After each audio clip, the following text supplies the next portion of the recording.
안녕하세요. 저는 현재 결혼을 3개월 정도 남겨두고 있는 1월의 예비 신부입니다. 현재 나이는 28이고요. 저는 결혼을 할 때 남친이랑 동시 입장을 하게 되었습니다. 제게는 함께 팔짱을 끼고 결혼식장에 들어서줄 아빠가 안 계시기 때문입니다. 저 중학교 때 두 분 다 사고로 한꺼번에 돌아가셨고, 그러는 바람에 전 할머니, 할아버지 손에서 남은 사춘기를 보내고 성인이 될 때까지 컸어요. 갑작스러운 부모님과의 이별을 받아들이느라고 정신적으로 많이 힘들고, 그래서 공부를 손에 놓고서 한동안 방황을 하며 보낸 시절도 분명 있었어요.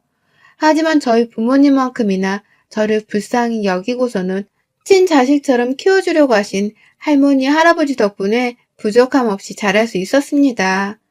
제게는 부모의 빈자리가 느껴지지 않는다고 생각될 정도로 정말 지극정성으로 저를 키워주셨고, 제게는 친아버지, 그리고 친어머니나 다름이 없는 두 분이셨어요.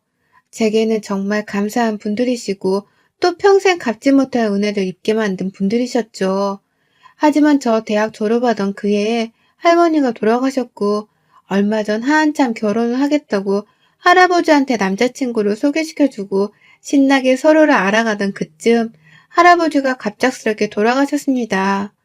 이제 저를 다 키워놓았다고 생각을 하신 건지 할아버지는 정말 편안하게 주무시다가 세상을 뜨셨어요. 이제는 저 혼자서 살아도 씩씩하게 잘 이겨내며 살 수 있겠거니 생각을 하신 건지 정말 제가 완전히 독립을 앞둔 그때에 그리 세상을 떠나신 것이었죠. 부모님이 돌아가셨을 때는 어릴 적이어서 그런지 당시의 슬픔이 막 크게 느껴지지 못했는데 할아버지까지 돌아가시고 나니까 이제 정말 이 세상에 나 혼자 남은 고아나 다름이 없다는 생각에 속에서 막 흐느낌이 밀려 올라오더라고요. 자식을 대신해서 손녀딸을 키워준 조부모님의 마음도 너무나 잘 알 것 같고 또 그 마음에 감사드려 한동안은 내내 울기만 했습니다. 내가 더 빨리 자리를 잡고서 여행도 보내드리고 자식도 나 안겨드리고 싶었는데 이렇게 허무하게 떠나시니 그 아쉬움도 너무 컸습니다. 여러모로 결혼 준비를 하면서 바쁘게 보내다가 맞이한 가족과의 이별이었기 때문에 한동안은 넋을 놓고서 살았네요. 겨우 남친이 옆에서 저를 잡아줘서 버티며 결혼을 더 준비해 나갔습니다.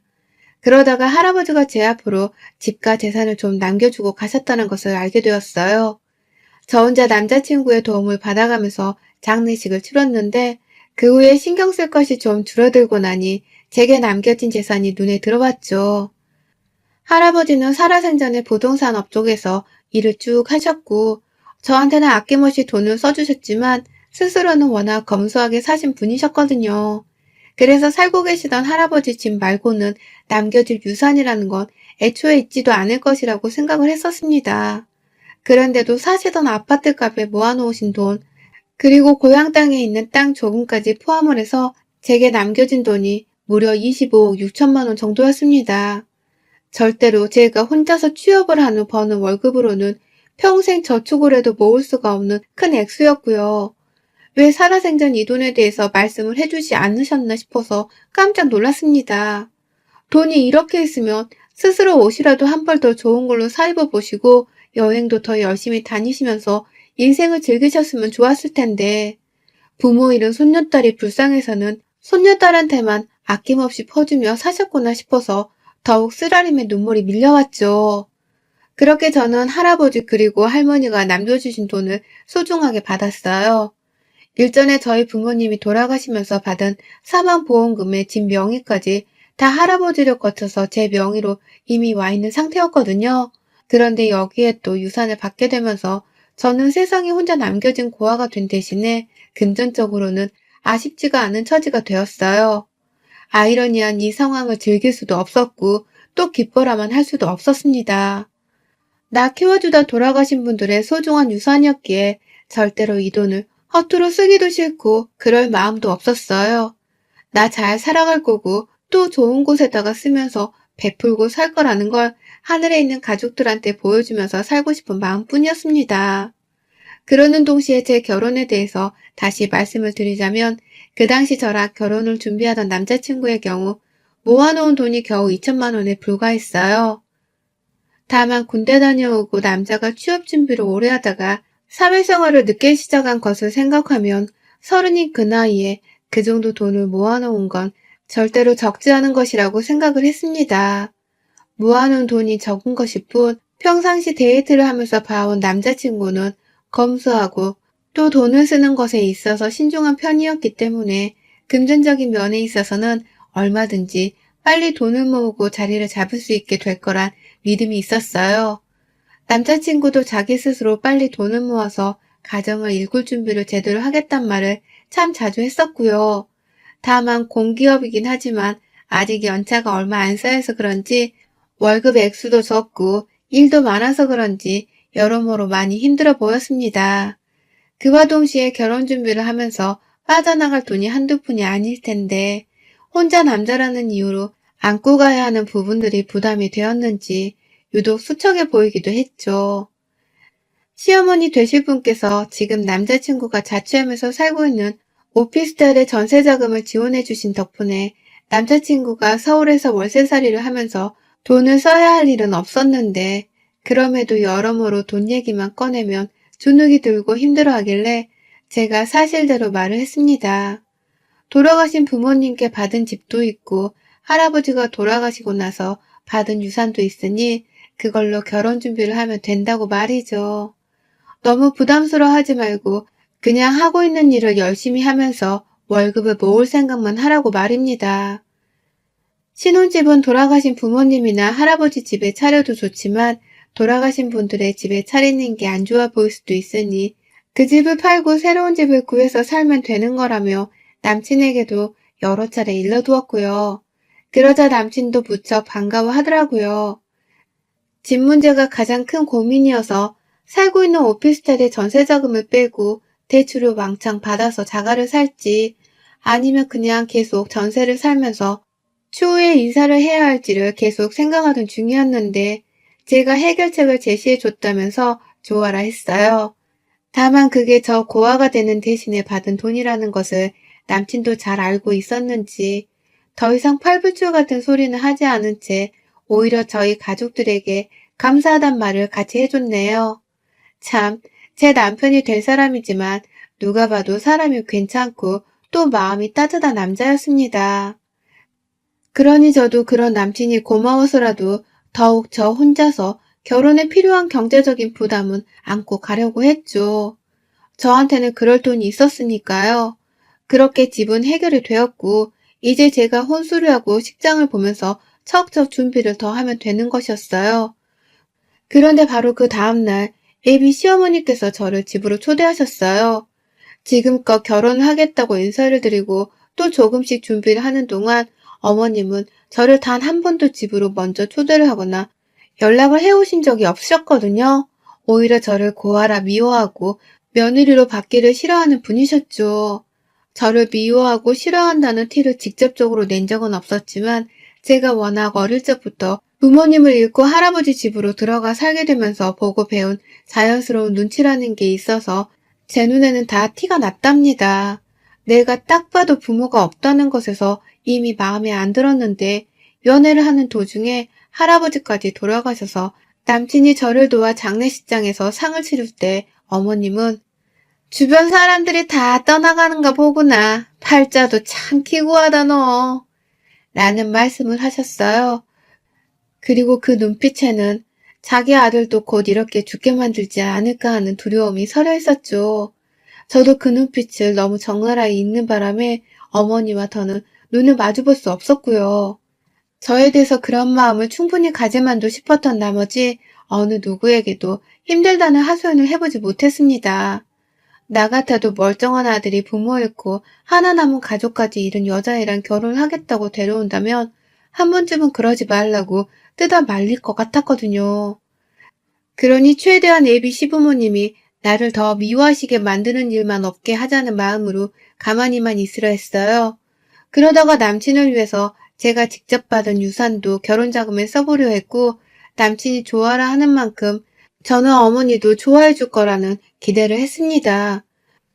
그냥 적어도 제가 꽁으로 자신의 아들에게 시집을 가려 하는 건 아니라는 걸 보이고 싶었어요.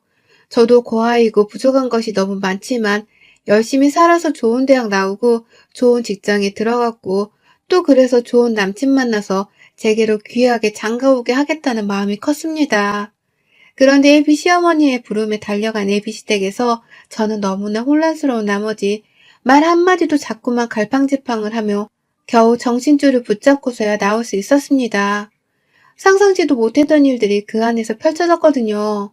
어머님이 저한테 너무 잘해주시는 거예요. 제가 집 안에 들어가는 순간부터 저한테서 가방을 받아주질 않나 선물이라면서 사간 디저트 세트를 이거 뭐 이런 것까지 라고 하면서 임금님이 하사하신 선물인 것 마냥 귀하게 받아들이질 않나. 여러모로 제가 알던 어머님의 모습과는 많이 달라 보였습니다.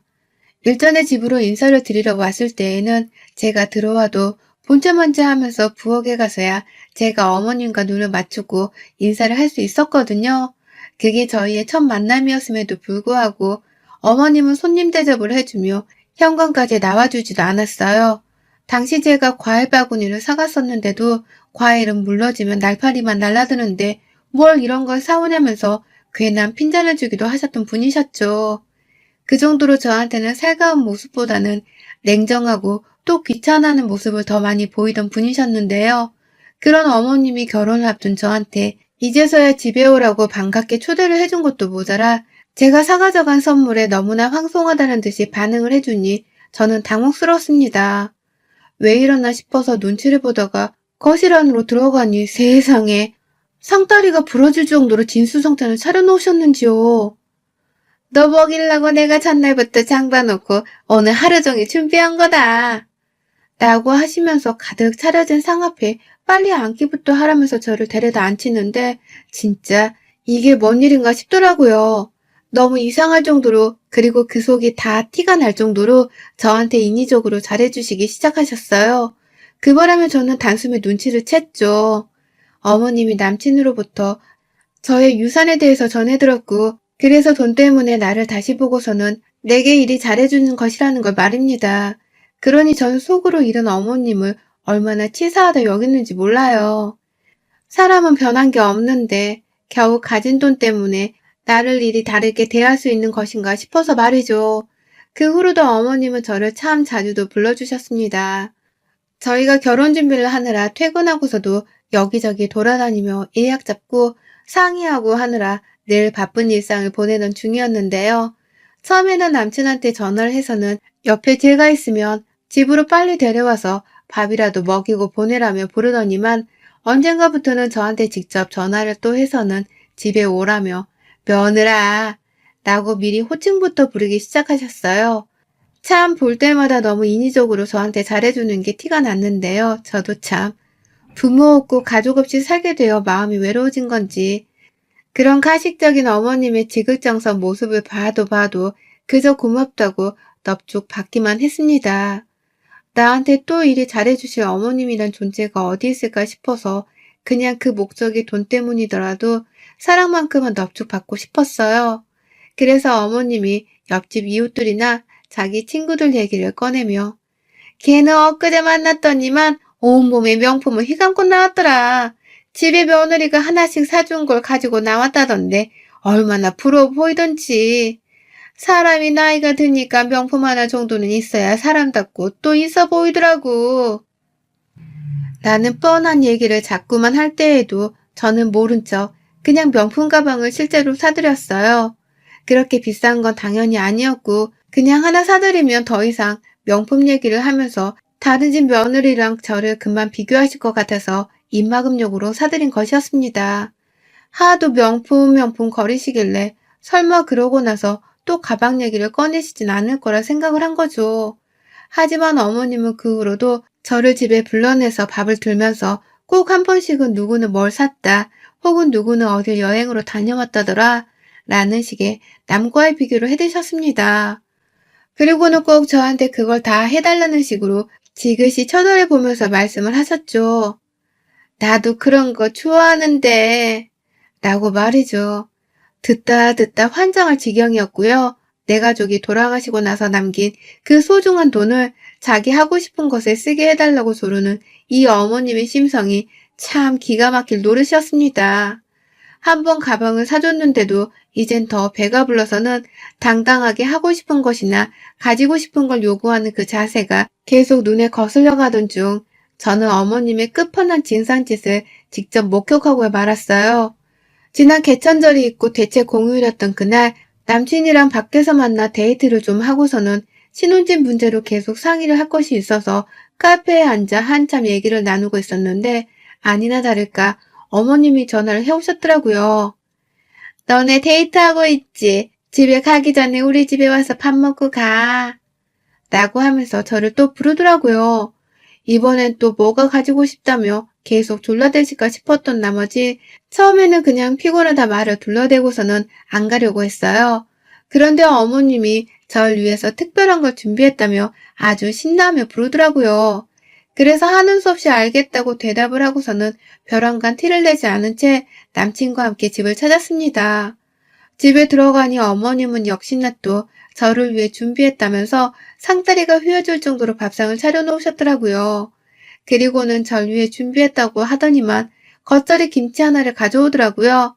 배추 몇 개 자르고서 고춧가루 양념을 비벼놓기만 하면 되는 그 겉절이 김치를 말입니다. 전 또 뭐 대단한 걸 준비해 주신 줄 알았더니만 저를 집으로 불러내기 위해서 어머님이 그냥 없는 소리까지 지어내가면서 절 위해 준비한 거라며 꼬드겨서는 불러내신 것이었더라고요. 순간 빈정이 확 상해버렸죠. 그 겉절이는 어머님이 가장 좋아하시는 반찬이거든요. 저를 위해 준비한 게 아니라 본인을 위해 준비한 메뉴였던 것이죠. 이번에 또 뭘 가지고 싶으시길래 나를 이렇게까지 불러낸 건가 싶어서 얘기나 들어보자면서 밥을 일단 먹기 시작했어요. 그러다가 어머님은 피부가 처지는 게 너무 보기 싫다면서 보톡스에 관한 얘기를 자꾸만 밥상 앞에서 꺼내셨고요. 자기 친구들이 이번에 하러 간다는데 자기도 같이 하러 가고 싶은데 돈이 없다면서 그걸 또 저를 보면서 적나라히 말씀을 하더라고요. 그 표정이 너무 꼴불견이어서 일부러 남의 얘기를 듣듯이 시선을 피한 채로 국을 먹다가 급기야 제가 국을 바지에다가 흘려버리게 되었어요.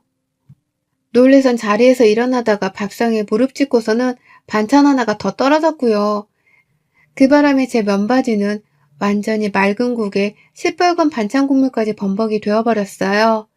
그리고는 바로 어머님께 양해를 구하고는 아무 바지나 달라고 해서 입으려 했죠. 어머님도 호들갑을 떨면서 우리 며느리 바지 어떡해! 라고 하면서 바로 방으로 달려가서는 새로 입을 바지를 내어주셨고요. 그래서 저는 혼자 애비 시부모님의 안방으로 들어가 옷을 갈아입고 내가 지금 뭘 하고 있는 건가 싶어서 한심스러웠던 나머지 안방에 있는 거울을 그냥 멍하니 쳐다보고 있었는데요. 순간 제 눈에 종이 하나가 들어오대요. 정말 별 생각 없이 거울 앞 작은 선반 안에 껴있던 그 종이를 손으로 끄집어 냈습니다. 마치 나한테 보라고 꺼내어져 있는 종이인 것만 같아 도무지 그냥 지나칠 수가 없었죠. 그리고 저 부들부들 거리는 손으로 그 종이를 아주 산산조각으로 찢어버리고야 말았습니다. 그 종이에 글쎄 어머님의 버킷리스트가 적혀 있었어요. 그리고 그 종이의 가장 상단에는 25억 6천만 원이라는 액수의 금액이 아주 큼지막하게 적혀 있었고요. 25억 6천만 원. 이 흔하지 않고 그렇다고 맞추기 쉽지도 않은 이 금액은 바로 저희 할아버지가 저한테 남겨주신 유산과 정확히 일치를 하는 금액이었습니다. 제가 남친한테 말을 해준 그 금액이었어요. 그런데 그걸 역시나 최근 들어 저한테 잘해주다 못해 아주 아부를 부리셨던 어머님이 알고 계셨더라고요. 그리고 그 금액을 종이에다가 적어놓고서 내 돈임에도 불구하고 자기의 버킷리스트를 하는 데에 쓰겠다면서 요목조목 돈 들어가는 일들을 하나씩 적어 놓으셨더라고요. 세계 여행을 하는 건 당연했고요.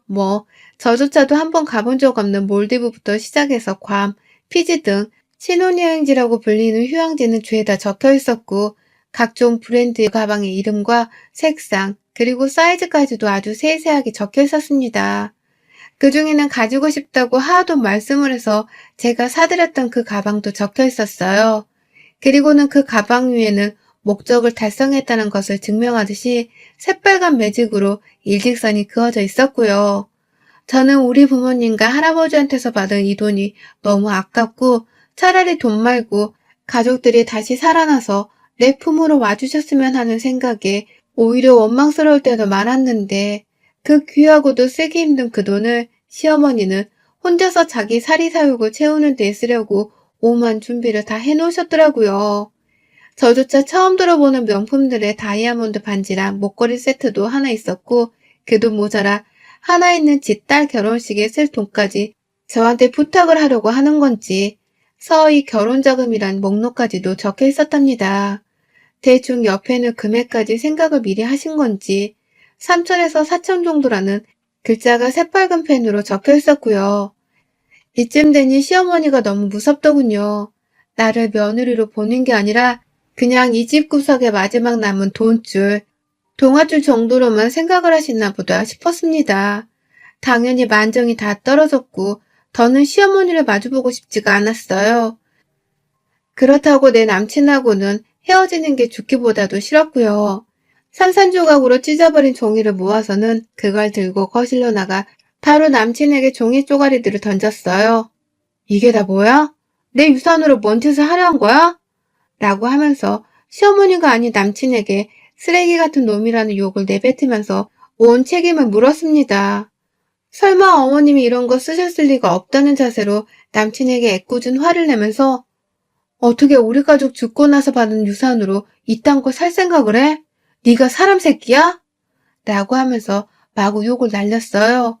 밥도 더는 못 먹겠고 이 결혼도 도저히 믿음직스럽지 못해서 못하겠다고 하며 말이죠. 그러자 남친은 이 종이가 도대체 뭐냐면서 저를 말리는 와중에 찢어진 종이 조각들을 맞추려고 했고요. 종이를 딱 절반 가까이만 맞춰보다가 눈치를 챈 건지 하는 탄식을 하대요. 그리고는 바로 제가 아닌 자기의 엄마를 째려봤습니다. 이런 목록이 적혀있는 줄은 남친도 몰랐던 건지 엄마, 이게 다 뭐야? 남의 돈으로 찌질하게 이게 뭐 하는 짓이야? 몰디브, 루이비, 진짜 엄마 나 쪽팔려 죽는 거 보고 싶어서 이래? 라고 하면서 급기야 어머니께 괴성을 지르더라고요. 이게 어떤 돈인데 이걸로 명품을 사재끼겠다는 생각을 했냐며 말이죠. 자기도 집 해준다고 하는 거 고마워하면서 눈치 보고 있었는데 엄마가 왜 우리 사이에 회방을 놓냐며 막 화를 내다가 다시 저한테는 미안하다고 자신은 전혀 모르는 일이었다면서 열심히 사과를 했어요. 그리고는 저는 그저 인정사정 없이 끝까지 연기를 하면서 남친한테만 화를 냈죠. 네가 뭔데 남의 유산으로 지출 리스트를 만들어? 거지 새끼도 이러지는 않는다. 남의 돈 가져다가 왜 네 하고 싶은 걸 하겠다 생각한 거냐고. 이게 네 돈 같아? 내가 남편 해주고 가족 행세 해주니까 내가 벌써 네 가족이고 내 돈이 벌써 네 돈인 줄 알지? 나 이 결혼 못해. 사기꾼 같은 너랑은 더럽고 불결해서 이 결혼 못해. 라고 하며 시어머니를 한번 쓱 째려보고는 집을 박차고 나왔어요. 그러니 어머님은 아이고 며느라 라고 하면서 저를 또 며느리라 부르며 버선발로 절 따라 뛰쳐나오셨고 뒤에서 남친이랑 시아버지까지 우르르 저를 붙잡겠다고 뛰쳐나오셨는데요. 제가 누구한테 자꾸 며느리라고 하시는 거예요? 제가 왜 벌써 아줌마 며느리예요? 라고 윽박을 질렀어요. 그러자 어머님은 그 자리에서 아줌마 소리가 퍽 충격이었는지 딱 일시정지를 하셨고 급기야 남친은 엄만 좀 들어가 있어. 불난 집에 부채질 그만하고 라면서 시어머니를 집 안으로 돌아 밀쳐버리는 바람에 시어머니는 정말 종이 한 장이 바람에 흩날리듯 제 눈앞에서 사라졌어요. 그리고 남친은 놀면서 저를 내내 따라왔고 자기는 몰랐는데 엄마가 그런 생각을 한 것에 대해서는 미안하다며 다시는 제 돈에 그딴 흑심을 품지 않게 만들겠다며 애원을 하더라고요. 이렇게 애원을 하니까 한 번만 용서를 해주라면서 말이죠. 저는 그 말에 당연히 남친을 믿었지만 그럼에도 그냥 머리가 너무 지끈거리니 다음에 얘기를 하자 하고서는 도망치듯 집으로 왔습니다. 아마 그날 애비시댁에서는 남친이랑 어머님 사이에서 아주 난리가 났을 텐데요.